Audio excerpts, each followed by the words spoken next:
Hey guys, this is Craig Chaos here with Team DSD, and we got a Harpie's deck profile here for you. My friend Jared's going to be giving you the profile, and I'm going to let him take it from here. Hey, what's up guys? I ran Harpies at my sneak peek tournament. I went 7-0 and won this pretty awesome mat, and I'll get into the deck profile for you. First of all, you play your best monsters, Harpie Queen, 3 of her. You can't play the deck without 3. And then your second best is Harpie Dancer. I mean, it just gets past bottomless. It gets rid of those nasty Fiendish chains. If they target one and they have a torrential, I mean, you got rid of 2 of back row with 1 card, so it's pretty good. I mean, people played at 2, but I think it's necessary at 3 because I pop Sign a lot, and I have to have cards to add to my hand, and I just think 3 is necessary. I never really draw it cloggy. And then for your spell card searcher, and one of your biggest beaters in the deck is Queen. You pitch it, get a Hysteric Party, not Hysteric Party, but a Harpie's Hunting Ground, and just get rid of back row. Like, this card is like Fire Fist's worst nightmare. And then I play the 1 Cyber Harpie Lady and then 2 Harpie Lady 1s for like making your Draco Sack 2900 attack. It helps it out a lot because Draco Sack gets over like if you have 2 of these on the build, you can get over Leo, which is pretty good. I've had to do that once. I've had a Hysteric Party for 2 of these to make my Draco Sack be able to get over Leo. And then your 1 Pet Dragon. That's it for the Harpie monsters. And your Pet Dragons for the level 7 rank plays for Draco Sack and Big Eye. For the non-Harpie monsters, I play 1 Thunder King. It's just good against every deck of the meta, every deck searches, and you can negate special summons with them, which is really good. And Zephyros, because Zephyros is good for bouncing back Hysteric Parties and signs to reuse to get your Egotist back. So he's pretty good. And then for your spells, I play 3 Harpie's Hunting Grounds. I don't play MST because I think this is better. I mean, I don't know. I do side in MSTs for like Prohibitions, stuff like that, because Prohibition and they call Harpie Lady, you're just going to lose if you can't get rid of it. And 3 of this, pretty good. The best spell card in the deck is Hysteric Sign. Pop it, get 3 to your hand, add Egotist so you can go into Easy Dwellers, Easy Exton Knights. Then I play the Dark Hole and Book of Moon.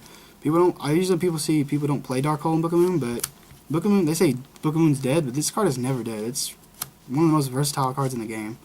I can force my Lightning Chidori's effects through whenever they try to Fiendish Chain and stuff, so I like it. And then Dark Hole is, I mean, this deck sometimes has problems getting over big monsters like Leo and stuff, so Dark Hole is always nice. And I play 1 Egotist.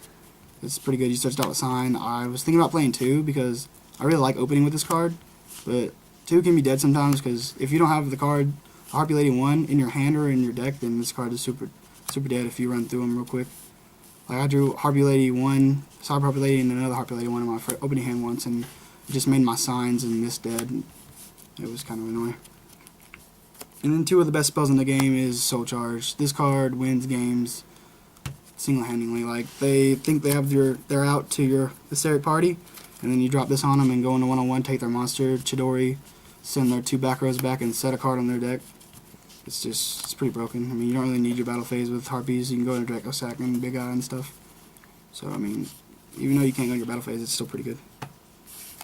And then, you know, your 1-ofs, you got your Bottomless, your Torrential, your Solemn, and your Compulse. People don't play Compulse, but I like Compulse because it's chainable, and it gets rid of Leo and Star Eater and Draco Sack and stuff like that. So I don't know why people don't play it, but I definitely play it because it's just a really good, solid card. And then for the next other 1-of is Harpies, or Icarus Attack. It's a pretty good card. I rarely ever draw it, but it's always really good whenever you can set it. And then next turn, like, go and get your Egotist, summon your Egotist monster off of your, like, Channeler, and then tribute it to pop 2 cards and then use Channeler's effect. That's pretty good. I like doing that. It's pretty good. It's pretty good play. It puts you in a good position. And then for your other cards, it's I'll play 1 Malevolent Catastrophe.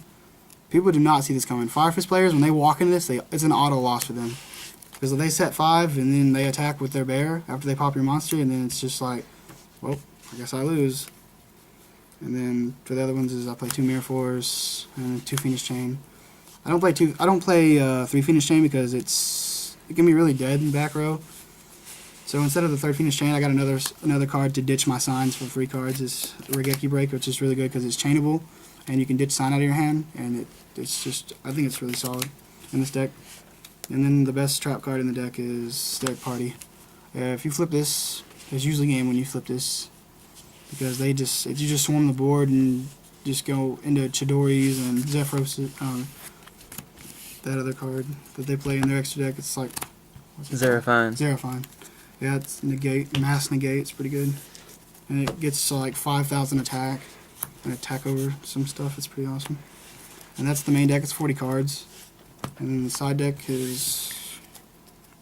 Go in the extra first.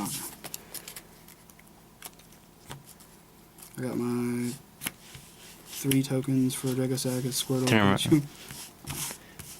Got Squirtle, Pikachu, and Snorlax. And then play the 101, 1 Exton, 1 Dragossack, 1 Big Eye, 1 Master Blades. These are pretty good cards. And 2 Chidori's, Cowboy, the Wobble Chain. This is really good. You can combo this really well with Hysteric Party, because you overlay, like you go, say you have Hysteric Sign, you summon like Dancer, you flip a sign, you get the Egotist in your hand, something with Egotist, overlay into the Lava Chain, detach, send Harpie Lady 1 to your graveyard, and then Hysteric Party, so it's pretty good. Phantasmal Dragon, like, Heretics have the hardest time getting over this. It's almost impossible for them to get over. Because, I mean, Leo, they have Leo and stuff, but, I mean, you can't target this for attacks, and it's 6,000 directly. And the only way they're going to get past this is Mirror Force or something, or Torrential. It's a pretty good card. It single-handedly wins me my Heretic Dragon matchups pretty easily. And then I play this. It's really good whenever you have a Hysteric Party, because you can get your dragon out of the grave with your queen, or your channeler, and make Dragossack whenever you draw it dead in your hand first, in your first hand, which happens to me a lot, even though I only play 1 of them. And then I play 2 Xeraphine. It's mass negate. It's like a Tiger King, but it gets really beefy. And Abyss Dweller, it's one of the best side deck or best extra deck cards I have. I mean, it destroys a Mermail matchup, because you can just Hysteric Party, attack with all your monsters, because they're going to be beefy from Harpie Lady 1s, and then just overlay into Dweller, and then they're pretty much done for that. And Maestroke. People cut Maestroke for 101, but I think Maestroke serves a purpose. Like, it flips Yamato down, or you can just summon him and attack Yamato, and they have to waste a crane on it, but this guy's not going to die, so it's pretty good. It serves its purpose. And then for the extra deck, Side. or the side deck, I play 2 Effect Railer for Prophecy and Infernity and stuff like that. Maxi, because Heretic Dragons and Gear are running around crazy, so these cards are really good. D Crow for Mermails, their Tidal and Boojins I sided in for just like their Quillins and stuff. D Fissure, Boojins, it destroys them, they can't really get around this. 2 MST, because 3, I thought about 3, but I never ever side 3 MST in, ever. I like the most, I side 2. So I don't know why people put 3 in here. I think it's just a waste of space. And then I put 1 Debunk. It's pretty good versus the Water and Boojins and Infernities. Soul Drain. It's just one for a reason. Played 2 Black Horns of Heavens for the Gear matchup. This destroys them. They can't recover from this if they go on off. 2 Raining Zenith for the Heretic Dragons and Gear and Mermail. Shuts them down pretty good. Like, if you can go Dragossack and then flip this up, you're in a really good position. And then Light and Prison Mirror for Boojins, because Boojins is a pretty tough matchup for this deck, and they just got the new support, so you're definitely going to need these now. I'm probably going to have to main 3, but right now it's at 2, because it works out really well. But yeah, I went 7-0, so you should give this deck a try. It's really good. I like it. The combo based, it's pretty awesome. But yeah, I'm going to turn it over to Craig. Thank you, Jared, for the deck profile, and we would like to remind y'all to don't stop dueling.